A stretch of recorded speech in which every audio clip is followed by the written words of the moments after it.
कृष्ण जन्माष्टमी की कथा। द्वापर युग के अंत का समय था। 5000 वर्ष से कुछ और पहले की बात है। मथुरा के राजा उग्रसेन का बड़ा पुत्र कंस अपने चाचा देवक जी की सबसे छोटी पुत्री देवकी को विवाह के बाद पहुंचाने जा रहा था। देवकी का विवाह वसुदेव जी के साथ हुआ था। मार्ग में आकाशवाणी ने कंस से कहा, देवकी का 8वां पुत्र तुझे मारेगा। ये सुनते ही कंस तलवार लेकर देवकी को मारने के लिए तैयार हो गया, लेकिन वसुदेव जी ने उसे यह वचन दिया कि देवकी को जो भी संतान होगी उसे उत्पन्न होते ही वे कंस को दे दिया करेंगे।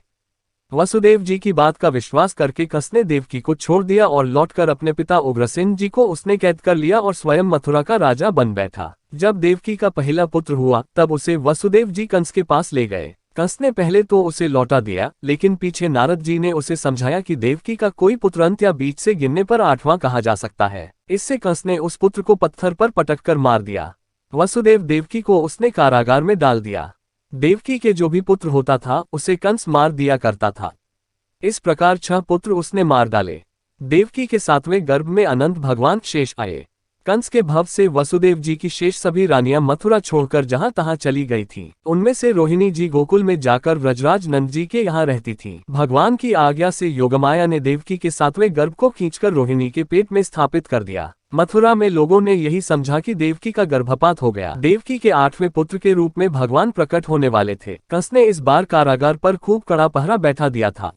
भाद्रपद कृष्ण पक्ष को अष्टमी तिथि थी, बुधवार दिन था और रोहिणी नक्षत्र था। ठीक आधी रात को, जबकि पूर्व दिशा में चंद्रमा उदय होने जा रहा था, कंस के कारागार में वसुदेव देवकी के सामने भगवान प्रकट हो गए। शंख, चक्र, गदा, पद्म लिए चतुर्भुज रूप से मुकुट, कुंडल आदि आभूषण पहने भगवान प्रकट हुए थे। भगवान के तेज से कारागार की अंधेरी कोठरी में प्रकाश छा गया।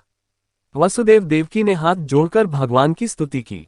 माता देवकी ने प्रार्थना करते हुए भगवान से कहा कि आप बालक बन जाए। इसलिए भगवान ने साधारण मनुष्य के नवजात शिशु का सा रूप धारण कर लिया।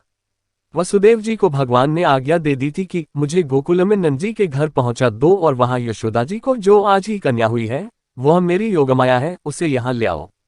भगवान की आज्ञा के अनुसार वसुदेव जी जब शिशु बने हुए भगवान को सूप में उठाकर चलने को तैयार हुए तब उनके हाथ पैरों की हथकड़ी बीड़ी अपने आप खुल गई। कारागार के किवाड़ों के ताले, जंजीरें और किवाड़ भी खुल गए।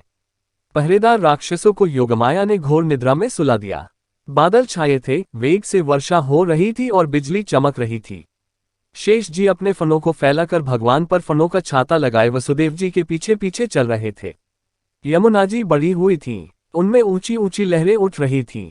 लेकिन वसुदेव जी भगवान को लिए जब यमुना जी में जाने लगे तब यमुना जल अपने आप घट गया।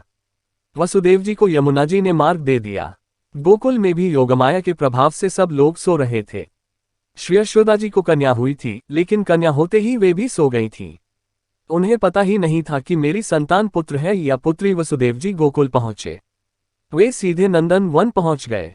वहां भीतर जाकर उन्होंने भगवान श्री कृष्ण को यशोदा जी के पलंग पर उनके पास सुला दिया और यशोदा जी की कन्या उठाकर वे चुपचाप लौट पड़े। वसुदेव जी कन्या को लेकर मथुरा कारागार में पहुंचे। पहुंचते ही कारागार का फाटक बंद हो गया। हथकड़ी बीड़ी हाथ पैरों में पड़ गई। पहरेदार जाग गए और वह कन्या रोने लगी। समाचार पाकर कंस दौड़ा आया। उसने उस कन्या को देवकी से छीनकर पत्थर पर पटकना चाहा, किंतु उसके हाथ से छूटकर कन्या आकाश में चली गई और अष्टभुजा देवी का रूप धारण करके कंस से यह कहकर अदृश्य हो गई कि तुझे मारने वाला कहीं जन्म ले चुका है।